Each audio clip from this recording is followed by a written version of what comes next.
Selamat datang di Akademi Kripto. Di Akademi ini, kalian akan belajar semua yang kalian perlu tahu tentang dunia cryptocurrency. Sebelum kita mulai belajar lebih lanjut, di sini gue saranin kalian untuk ambil kertas, ambil buku, untuk kalian catat hal-hal yang akan gue ajarin di sini. Karena di Akademi ini, gue nggak akan ajarin kalian sekedar trivia yang kalian bisa cari di Google ya. Gue nggak akan ajarin yang basic-basic doang. Tapi kita akan belajar gimana caranya kalian bisa ngerti dari nol, sampai kalian akhirnya bisa ngatur portofolio. Jadi ini bakal lengkap end-to-end gimana cara kalian research crypto, gimana caranya attention ekonomi itu ngaruh sebenarnya di dunia kripto. Nah, tapi sebelum mulai semua itu, gua rasa satu hal yang kalian harus punya tentang kripto adalah conviction atau keyakinan. Karena ini kepercayaan gue pribadi bahwa conviction itu nggak bisa dipinjam. Itu either kalian punya atau kalian nggak punya. Sebelum memiliki conviction terhadap suatu hal, tentunya kalian harus punya memang ilmu terhadap hal tersebut. Kalian ngerti terhadap hal yang kalian mau punya keyakinan itu.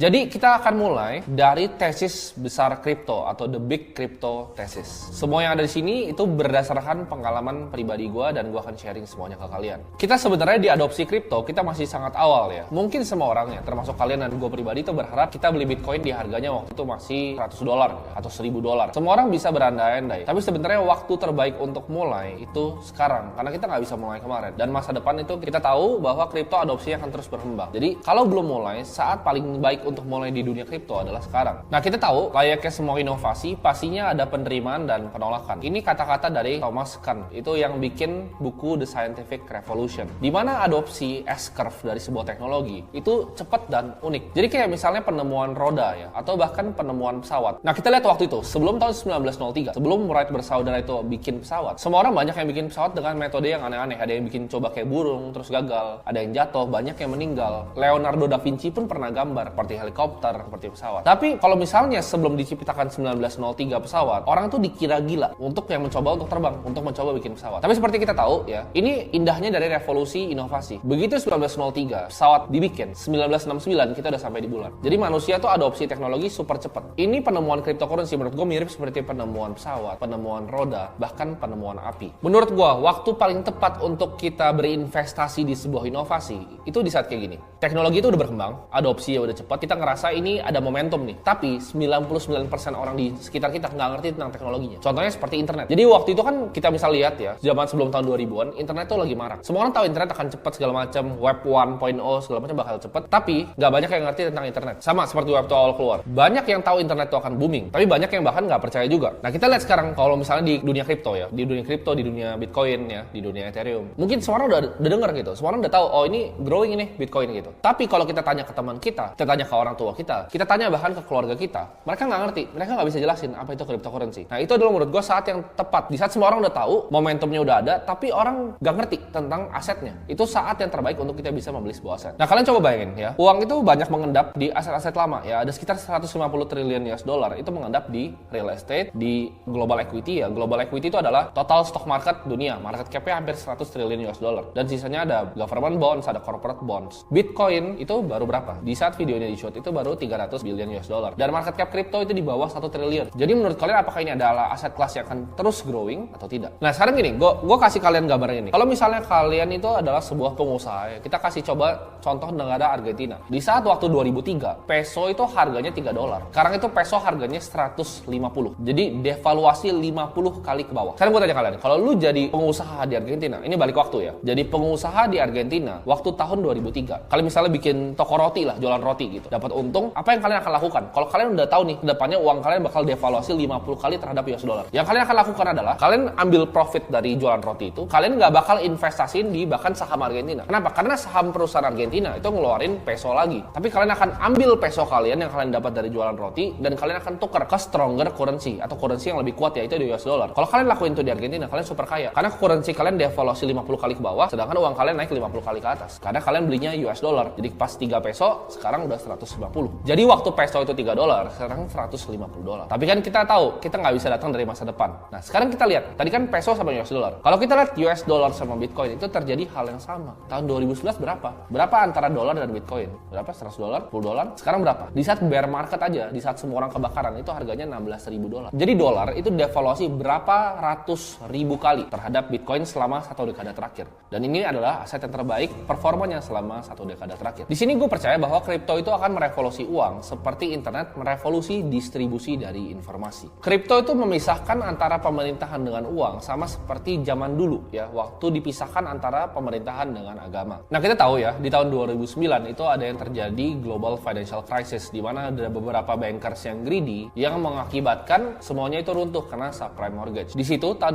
2009 diciptakan oleh Satoshi Nakamoto, itu adalah pseudonym alias yaitu Bitcoin. Di situ ditulis di white papernya Bitcoin a peer-to-peer electronic cash system itu diciptakan. Ini diciptakan sama Satoshi dan dilepaskan ke dunia. Dan ini menjadi aset pertama tercepat dalam sejarah dunia ini untuk mencapai $1 triliun dalam valuasi. Awalnya ini kan banyak dicemooh ya sama praktisi di dunia finansial. Ini aset nggak jelas gitu kan. Tapi begitu dia reach $1 triliun valuasinya, ini mengambil mata banyak orang. Jadi kita lihat sampai Bank New York Mellon itu keluarin custodial Bitcoin, Fidelity, dan bank-bank besar lainnya. Mungkin kalian yang udah belajarin sedikit tentang Bitcoin, kalian masuk ke dalam rabbit hole belajar Bitcoin ini. Tapi pertanyaan paling pentingnya adalah kenapa Satoshi itu ciptain sih Bitcoin ini? Sebenarnya apa untungnya buat dia? Jawabannya sebenarnya ada di permulaan dari Bitcoin ini sendiri ya, yaitu sebuah cerita yang berbeda dari cerita yang lain. Semua ini dimulai dari sosok misterius bernama Satoshi Nakamoto. Nah, orang tuh kalau misalnya di film-film atau di karakter superhero suka origin story yang baik. Ini ada yang fiksi dan ada yang kombinasi dari keduanya. Sebenarnya menurut gue kemunculan pencipta Bitcoin ini itu unik banget ya. Kenapa? Karena dia munculnya ya misterius tapi di abad 21. Dimana kita tahu semuanya itu bisa direcord,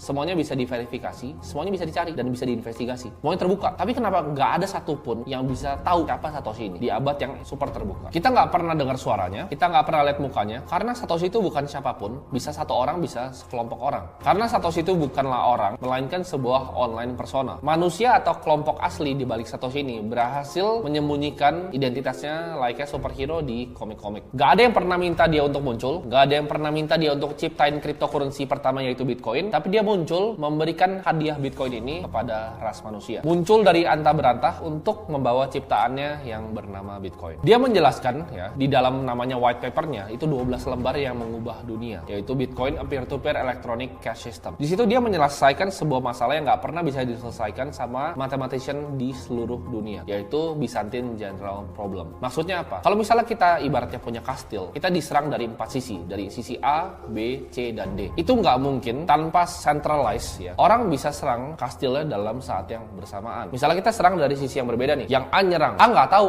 yang dibaliknya si C ini, apakah si C ini ikut nyerang atau enggak. Bisa jadi si A nyerang, si C ini mundur. Misalnya nih, kalau diserang 4-4-nya, kastilnya roboh. Tapi problemnya si A nggak tahu si C ini bakal nyerang. Si A nggak tahu si B ini bakal nyerang atau enggak. Si A nggak tahu si D bakal nyerang. Dan C juga sama. C nggak tahu nih. Wah, gue ntar nyerang sendiri, 3-nya mundur. Atau gue nyerangnya cuma berdua sama A, 2-nya mundur. Tanpa satu komando yang tersentralisasi, hal itu nggak bisa terjadi. Dan ini adalah problem yang diselesaikan oleh Satoshi dalam white papernya Bitcoin. Walaupun secara teori sebenarnya ini nggak bisa diselesaikan, tapi dia berhasil menyelesaikannya. Dan ini adalah solusi esensial yang dibawa dari dunia cryptocurrency. Penemuan ini tuh sebenarnya sama kayak format uang yang baru ya. Ini tapi uang yang berbeda. Nggak bisa disentuh, nggak bisa dikorupsi, tidak tunduk sama siapapun, tidak punya pemerintahan, menguasai tanpa dikuasai. Selama beberapa tahun, Satoshi ini maintain sistemnya ya. Jadi dia maintain sistemnya, dia engage sama community-nya. Bahkan dia ikut pre-mine bareng-bareng. Jadi nggak ada pre-mine Bitcoin, bukan kayak Ethereum. Dimana Vitalik pertama bisa pre-mine. Bitcoin itu nggak ada pre-mine-nya. Jadi sampai sekarang tuh masih pre-mine. Karena sebelum semua koinnya itu di mining. Nanti akan selesai pada tahun 2100-an. Selama beberapa tahun dia tetap develop nih Bitcoin ini. Tapi suatu ketika dia rasa ini udah dalam tangan yang baik, lalu dia menghilang dan nggak pernah didengar lagi namanya. Setelah hari dia menghilang, jejaknya pun juga tidak pernah bisa ditemukan. Nah tapi pertanyaannya apa yang terjadi setelah sebuah penemuan itu ditinggalkan oleh penciptanya? Kita lihat sekarang Bitcoin itu nggak ada CEO ya, bukan sebuah perusahaan, bukan sebuah entitas, tapi nggak pernah bisa dimatikan. Udah dicoba sama berbagai macam negara untuk shutdown Bitcoin, India, Cina, nggak ada yang berhasil. Ini bagaikan ibaratnya kebakaran hutan ya, tapi di cyberspace. Jadi udah menyebar dan ini apinya udah nggak bisa dipadamkan. Tanpa pemimpin, tanpa karyawan, tanpa developer, dia bisa jalan sendiri. Fundamental dari sistemnya itu nggak pernah bisa diganti selama 1 dekade terakhir. Ciptaan yang bisa berjalan sendiri tanpa ada orang yang bisa shutdown atau pemerintahan manapun. Desainnya sendiri cukup unik di mana dia bisa self-sustaining atau running selama ribuan sampai bahkan nggak tahu berapa tahun pun Bitcoin akan still stay. Karena rules dari operasinya sendiri itu berdasarkan aturan dari batasan fisika dan juga matematika. Intrinsic value-nya itu berdasarkan energi yang digunakan untuk menciptakan satu koin. Tapi dengan justru kepergiannya Satoshi, beliau itu meninggalkan suatu harta yang amat besar, yaitu 1 juta koin yang waktu itu beliau mining bareng-bareng sama adopter awal dari Bitcoin. Nah, tapi pertanyaannya mungkin banyak yang bingung. Dia kan bikin ciptaan yang suatu hebat ini kan. Itu mencapai $1 triliun dalam valuasi. Kita lihat ilmuwan atau penemu lainnya, kayak Thomas Alva Edison. Itu jadi sangat kaya jualan lampu. Tapi Satoshi ini nggak mau terkenal, nggak mau uang, nggak mau kekuasaan, padahal dia bisa ngambil semuanya. Dan kita lihat penemuannya sangat fenomenal sampai negara-negara contohnya yang gagal ya, seperti Venezuela, Zimbabwe, Turki, ya bentar lagi liranya itu udah mau jatuh. Itu banyak yang mengadopsi justru Bitcoin menjadi legal tendernya mereka. Awalnya bahkan bank-bank besar seperti Fidelity itu mengolok-olok Bitcoin, tapi sekarang mereka juga ikut menawarkan Bitcoin kepada klien institusi mereka. Perusahaan besar seperti Facebook ya, Meta mencoba untuk menggantinya bikin koin sendiri, tapi kita tahu itu mereka. Perusahaan besar seperti Facebook ya, Meta mencoba untuk menggantinya bikin koin sendiri, tapi kita tahu itu semua nggak ada yang berhasil. Di era modern ini, sebenarnya perusahaan seperti Google, Facebook, TikTok itu monetize attention kita. Mereka memanfaatkan attention kita karena attention kita adalah resource yang sangat scarce. Dengan mulanya revolusi kripto ini bisa mematahkan kepercayaan kita sendiri ya. Jadi apakah kita harus jaga nih privacy kita? Apakah kita harus punya hak atau kebebasan akan data-data kita sendiri? Apakah gue bisa dikontrol sama pemerintahan atau dikontrol sama perusahaan? Dan apakah ada hal lain yang gue value sebenarnya sebagai manusia yang selain uang, selain kekuasaan, dan selain ketenaran layaknya Satoshi? Kita dulu percaya bahwa uang itu harus dikontrol sama central bank ya, central bank atau pemerintahan. Misalnya US itu sama The Fed, Indonesia sama Bank Indonesia. Tapi format ini udah dipatahkan oleh Satoshi, di mana dia menciptakan suatu format uang ya yang bisa bernafas, bisa hidup tanpa kontrol dari suatu entitas. Satoshi itu memberikan Bitcoin ke Indonesia, meninggalkan 1 juta dari Bitcoinnya. Itu sebagai apa? Menurut gue ini adalah sebagai mercusuar ya, sebagai monumen abadi terhadap umat manusia untuk menunjukkan sesuatu yang tidak pernah bisa dicapai sebelumnya itu bisa dicapai. Adanya kripto ini menjadi harapan besar untuk mereka yang ingin lebih tahu banyak dan ingin belajar. Dan perjalanan belajar kripto kalian itu mulai dari sini.